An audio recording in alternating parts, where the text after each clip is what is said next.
Hey everybody, this week on the podcast we've got a special episode, a bonus episode from Inside the Salon with podcasting impresario Jody Avirgan. So, what is the Salon and who is Jody? Well, the Salon is a private membership group for storytellers of all sorts. We hold daily chats and weekly Zoom calls debating and discussing the stories that inspire us. We help each other become better storytellers. We've got Pulitzer Prize winners among our members, New York Times bestselling authors, producers from serialized podcasts, documentary filmmakers, feature writers from national and international publications, editors from some of those same publications, academics, students. You get the idea.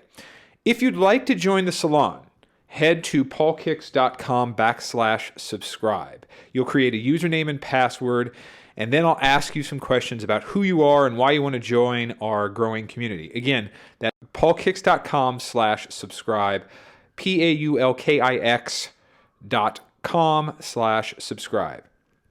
Okay, so Jody Avirgan is a member of the Salon. Jody, he basically created ESPN's approach to serialized podcasts, working with the 30 for 30 documentary department to launch a new brand of storytelling specific to the podcasting medium. Jody is, on his own now, the host of one of my favorite podcasts, This Day in Esoteric Political History, and he also serves as the executive producer and editor of Death at the Wing, the serialized podcast which Academy Award winner Adam McKay hosts. Both of these are amazing podcasts. So my interview with Jody takes place within the Salon. It's one of the features of our community to help members understand how to do something really well. In this case, it's how to become a great podcast storyteller. All right, so other guests have included David Granger, the former editor-in-chief of Esquire, Lisa Pollack, the Pulitzer Prize winner who went to work for the Baltimore Sun, and then on to producing pieces for This American Life, and finally to producing and editing serialized podcasts. We've talked with writers who are about to have their long-form features turned into movies in the Salon, New York Times bestselling authors who talk about the differences between doing great magazine work and doing that same work for television documentaries. We dedicate one monthly meeting to just solving each other's creative problems. Again, if any of this appeals to you, head to paulkicks.com/subscribe and fill out a username and password. Once you do, I'll get a prompt and we'll reach out to you to ask a few more questions. Now, I only open membership occasionally, and this is one of those occasions, so sign up now before I close memberships. So what follows is not the full interview with Jody. Only Salon members can access the full thing. But this is a great excerpt of how Jody thinks about storytelling in the podcasting form. I learned a ton from it. We're cutting this conversation for the public to specific parts. So Jody started his career at WNYC, the NPR affiliate in New York, working as a producer for The Brian Lehrer Show. But almost immediately, Jody realized he wanted to host and was curious about other shows WNYC produced and distributed, like Radiolab and Freakonomics and On the Media. So Jody started to do a little bit of everything at WNYC. So what you, the listener, will hear right away is Jody responding to a question I asked, which is, why did he want to pursue multiple projects at the same time when he was starting out? The conversation goes into lots of interesting places from there. And without further ado, here is the Salon's edited conversation with Jody Avirgan as this week's bonus episode. I think part of it is just, it's still a place like WNYC is still small enough that everyone kind of knows each other. And, if you're social and on the Brian Lehrer Show, I think is also positioned nicely because a lot of the Brian Lehrer Show is showcasing or collaborating with other places. So, we would, On the Media would do a special. We'd have Brooke on to do something on the media. We'd work with the newsroom, certainly. So it was just a naturally connected place. And I just got to know other folks. There was certainly a point, and I'm sure, I think the Salon is kind of built to share these kinds of experiences, but, there was certainly a point where I realized like, oh, I have itchy feet, right? And in so many words, I talked to my bosses and was like, if you don't let me kind of bounce around a little and try some other things and just sort of keep an edge, I'm going to get a little burned out. And I probably did get a little burned out in the way that, everyone does 4, 5, 6, 7 years into a gig. So it started to become very strategic in the sense of, what I've always tried to do in the work that I do is like take what I'm doing as my main thing and say, okay, this does A, B, and C for me, and this checks, these boxes, and then realize like there's a whole list of other things that I like to do that this thing that I'm working on doesn't, and then try and be very strategic about just filling in those gaps, whether it's side projects or other collaborations or starting something on the side. And what I have found is that generally, that means that you're not burnt out or unsatisfied, right? You're not sitting there butting your head against the job and saying, oh man, I wish it was all these other things. And you also then come to appreciate what your job is for what it is, right? Because I don't think any job or pursuit is going to like check every single box. And so I've been very strategic actually kind of about that, and always checking in and saying, okay, well, this is, I get to host and I get to write with this thing, but I don't get to collaborate with a bunch of people or do live stuff. So I'm going to find something else to, and so that was part of the thinking and just the sort of itch scratching of. So that was the strategy, and that was okay. So it's like, so on the one hand, you're getting to host and you're getting to write, and then like take us through, go like a step deeper on that. Take us through what that actually begins to look like. What are you doing at certain spots for certain shows, and then how did you get itchy, and then how was that itch satisfied by other shows? Right. And the specific case at WNYC is like, I'm a producer on the Brian Lehrer show. And so I get to do a ton of research, do a ton of writing. I get to, be part of a live show every day where I'm screening calls and I'm, mounting new projects. And so it's like very journalistically behind the scenes, is in that classic producer sense, very satisfying. What it wasn't was, hosting. I wasn't on the air. And it wasn't, some stuff sort of, that was the big one. Wasn't sort of stuff in my own voice. And as that became something I wanted to do more and more, it was never like the original pursuit, actually. I just started to think about other ways to satisfy that. And so part of that was, on the side, I'll report a piece for On the Media, or I'll go work with them to fill in for someone who's on sabbatical or something, and then I'll get to report a couple pieces. The other big thing I did when I was at WNYC was I started a kind of live comedy conversation show that I hosted. And so that was, both subject matter wise, it was a little lighter, a little more fun, a little more community oriented, and it was live shows, which I like to do. And it was awesome. Me hosting it. So, it was just, again, it was just kind of filling in the things that the core job wasn't getting me. And I mean, I think had moments where I was pretty burnt out at the Brian Lehrer show, or just a little like, I wish this, like, I want to be on behind the mic a little more. And when I started to do these other things on the side, all of a sudden it just sort of knocked me in the head. And I was like, oh, wait, like you work for the Brian Lehrer show. Like you get to watch this guy, you get to make this special show happen every day. Like that's really wonderful. And like I was saying, it kind of makes you appreciate the core thing you're doing. While you search out the thing. You're not asking it to be things that it's not. Yes. And I think that's, do you find that to be, have you found that in your career to be helpful to a certain extent, like be grateful for what you have while continue to search out that which you don't? Yes. And easier and very easily said in a wonderful way by you, and sometimes a little harder in execution, right? Sure. I'm not trying to say like jobs can be frustrating, and jobs you should expect that a job that is unsatisfying be more satisfying. It's not, this isn't a like, well, just, you get what you get. And what is it? What do we say to our kids? You get what you get. You don't get upset, right? It's not exactly that, right? I mean, you should fight for a satisfying job, but I do think if you have the capacity to do it, the filling in around the edges, the side projects, all that stuff really, has been really useful for me. I have found that to be very useful. Yeah. And that's kind of why I wanted to start with that, because when I came to know you at ESPN, you were like the just audio / producer / podcast guy that like everybody was like, oh, just go talk to Jody. Jody knows how to do that. Right. So if you could now take us from WNYC to ESPN, I guess the first question that I have is, what was the appeal first and foremost of going to ESPN? Mm-hmm. And then I have a question on the backside of that. Sure. So, the path to ESPN very quickly was I left WNYC and then pretty quickly got linked up at 538, which is Nate Silver's data journalism site. And that was in 2015. And, I was freelancing for a little bit, but I knew I kind of wanted to land somewhere. In the back of my head, I was like, I probably want to land somewhere for this election that I know is coming up in 2016. I like covering elections.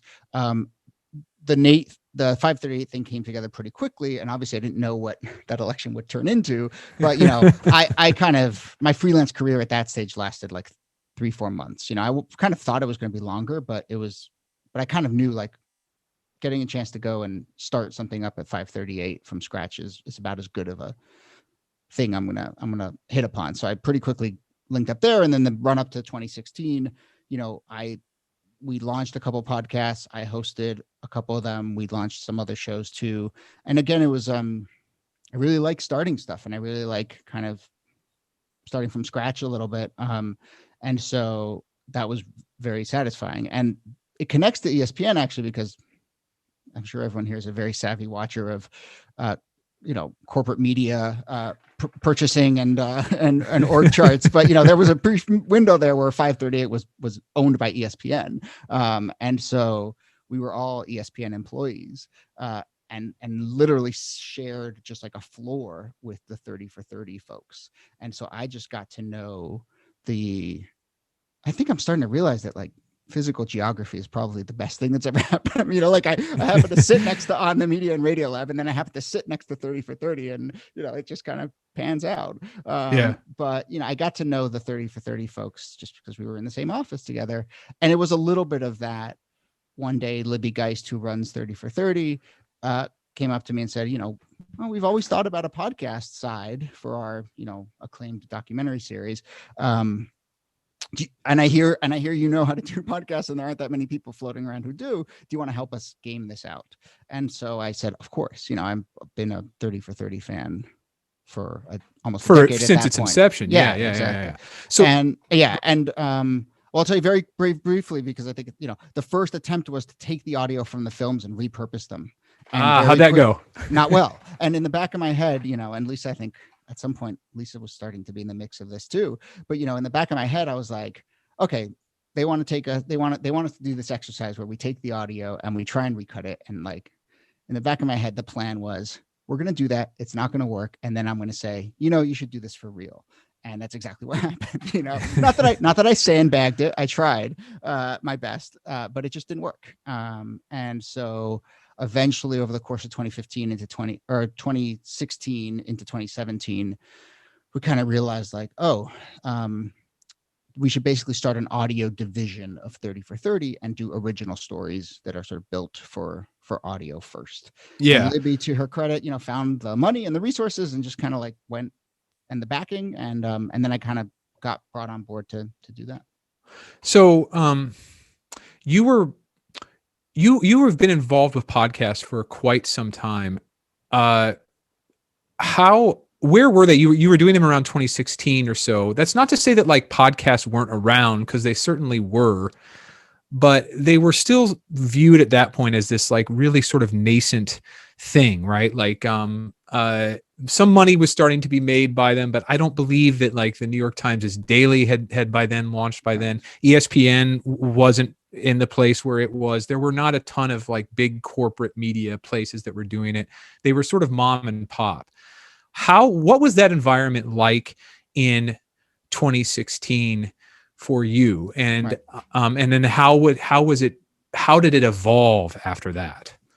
So, I think the 2014, 2015 is really that tipping point. And I mean, I do think Serial is a big part of it. I think sometimes podcasters like to act too cool for school and say, oh, Serial wasn't. It's like Serial was a really big watershed moment. And when does that come out? Is that like 2016?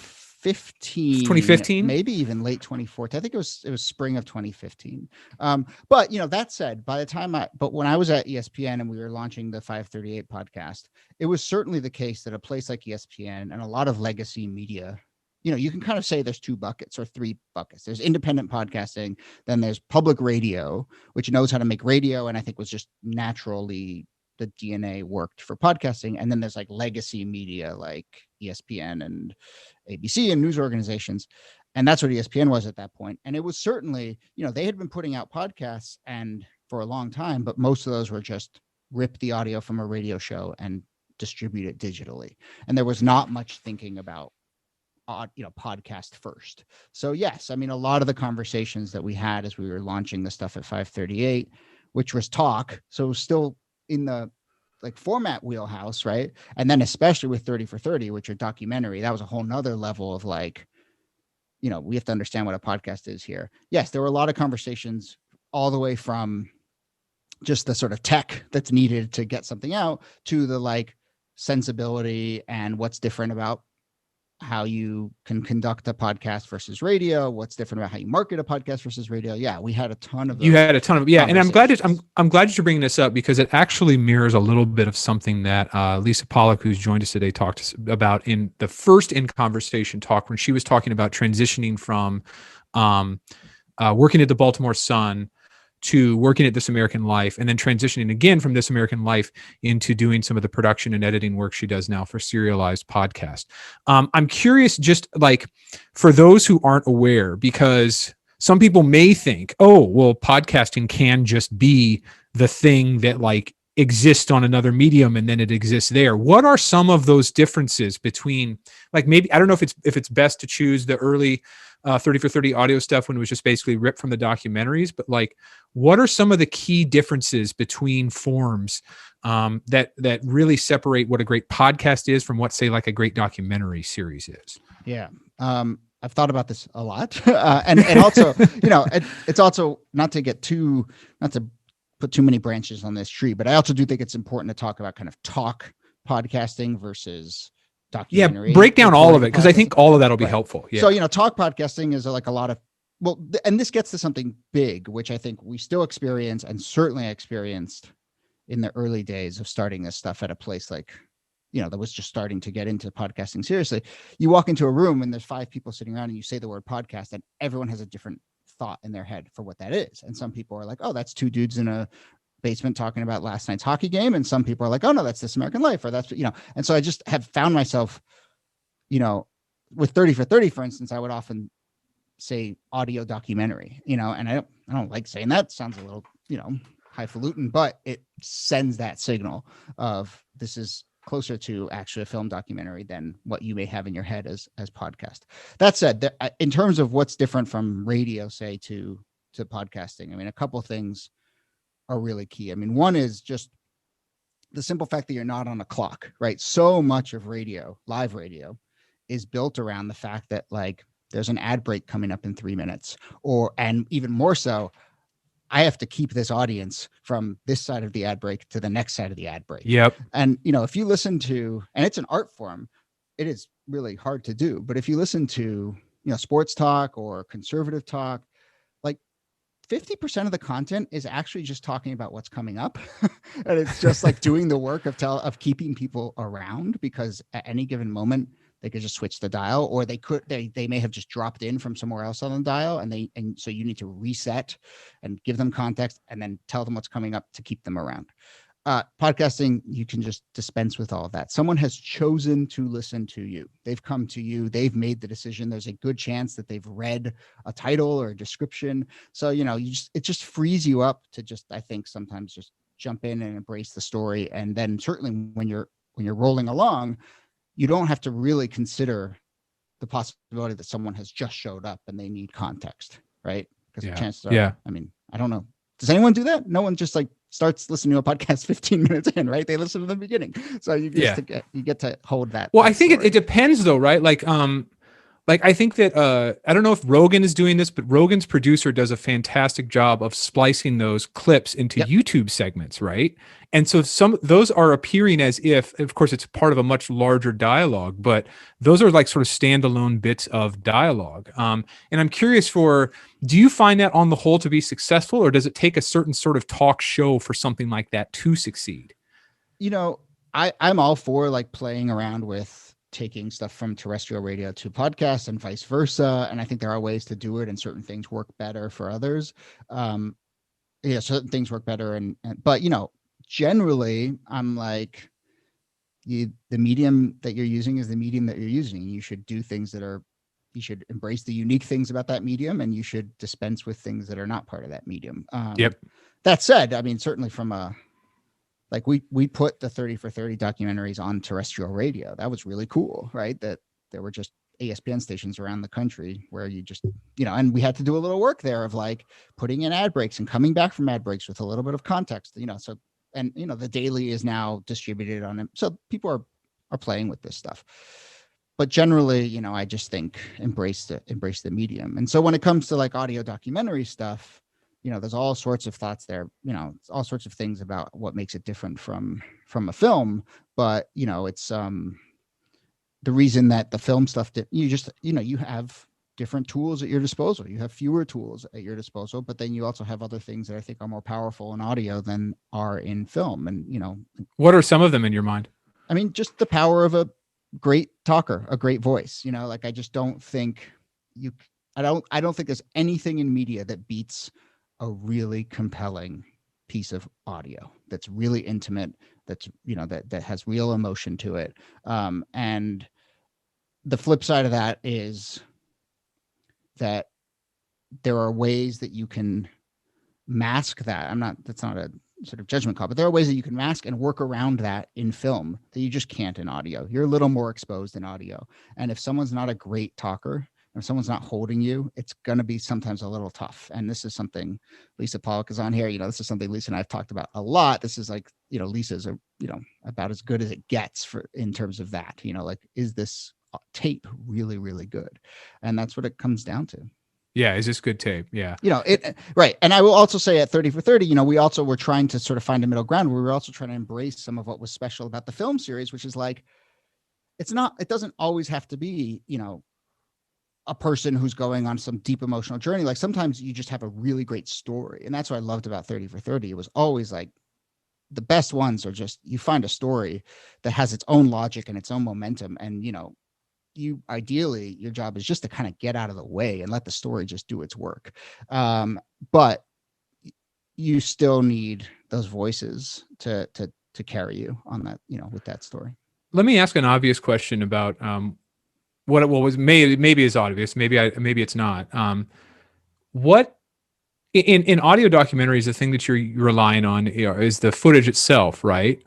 Is that someone you were saying a minute ago that there's a way to perhaps mask the ability of someone being a great talker in a film documentary as opposed to an audio documentary?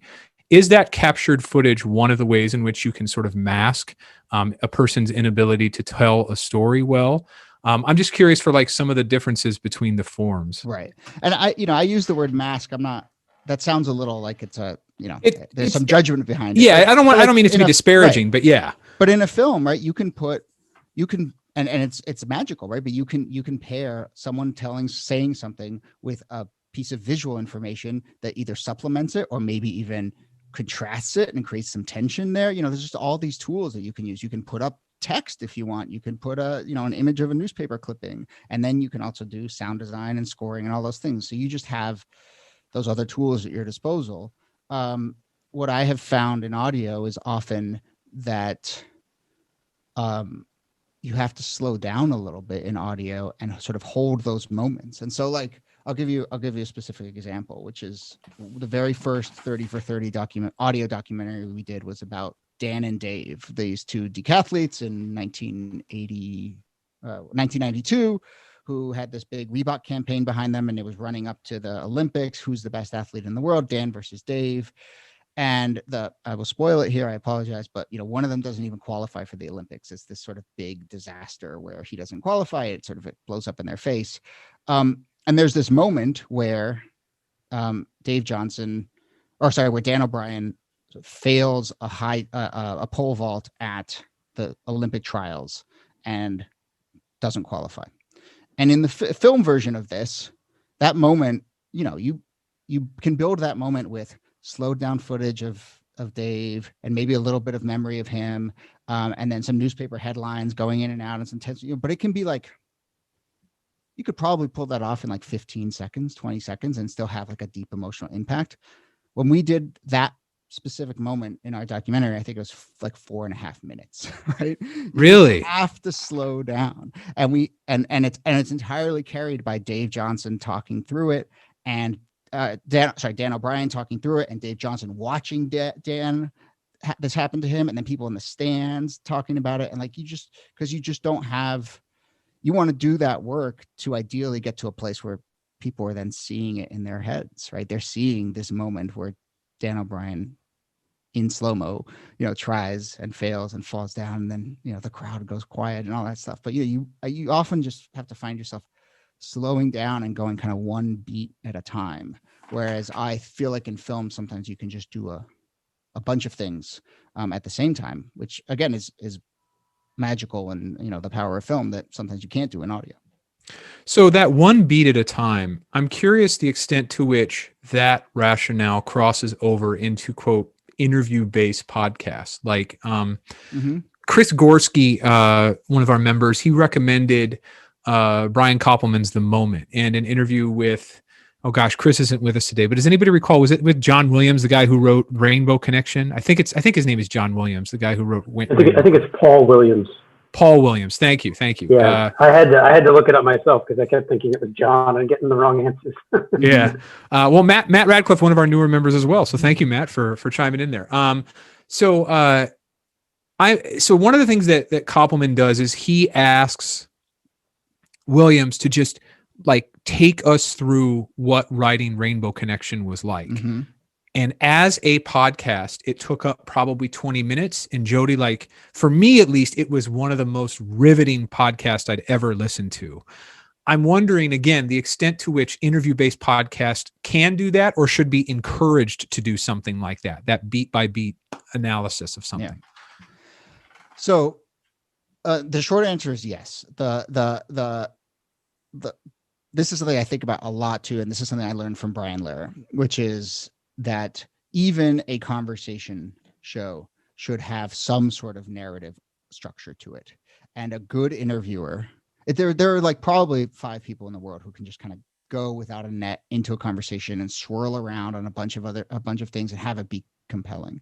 I think everyone else, even in a conversation, will benefit from some thought and some plan, and then on the back end, some editing that walks a story through some sort of arc. And so, at the Brian Lehrer show, those interviews are heavily scripted in advance. It's okay, this is what our intro is going to do, and it's going to set up a very specific angle. We're going to start in at a very specific place. It's not just going to be, and then we're never going to ask, so why'd you write this book? Like we're never going to ask that question. We're going to get someone telling a story right off the bat. Yeah. And then it's like, okay, they're going to say this, then that probably means that then we can go here. And then when we ask this question, they might say this. So let's have this piece of this fact checking on hand because they might say that, and then we can go here. And then but like you really have that arc planned in your head. And then the kind of art of being an interviewer at that point is you kind of then adjust on the fly. You say, okay, I asked question 1 and then they actually answered question 6. So now I'm going to move that up, and then we're going to, but I always think it's worth having that arc. And one very specific way I sort of learned this lesson and this trick I have for conversation podcasts is at the 538 podcast in particular, just because of the people on that show, specifically Nate Silver, we would fall into this situation where I would ask one specific question and Nate, or, a lot of people do this, just unload everything they have to say about the topic right off the bat. Yeah. And they start answering your question, and all of a sudden they're talking about something that happened 5 years later, and they've moved around in time, and they've moved around and that it could be really interesting, but sometimes you're like, well, shit, now we don't have anywhere to go. like you just said everything, right? And that thing you did in 45 seconds, that could have been 8 minutes if we had just gone beat by beat by beat. And so what I often found myself doing at 538, and I do this fairly often, is I often, if like we would huddle before the show and I would kind of map this out and often talk about what not to say. Like, I'm going to ask you about this. I know you will have the instinct to then pull back and do some analysis about that, but don't do that because I have a question later on about that. And we need to leave somewhere for this conversation to go. And if you're part of a show that has, a routine, a sort of consistent cast, hopefully they're all thinking a little strategically as well. You don't want them too much in their own heads, but like the way I've often found myself find myself saying is, you're having a conversation, but you're also performing a conversation, right? Yeah. And you want to find that perfect balance where it seems authentic, but it is also stagecraft. And a lot of it is in that, like, if everyone is sort of collectively working towards, we're going to start here, then we're going to go there, then we're going to go there, and I'm going to set someone up to do this, then that's where I think shows can be really special.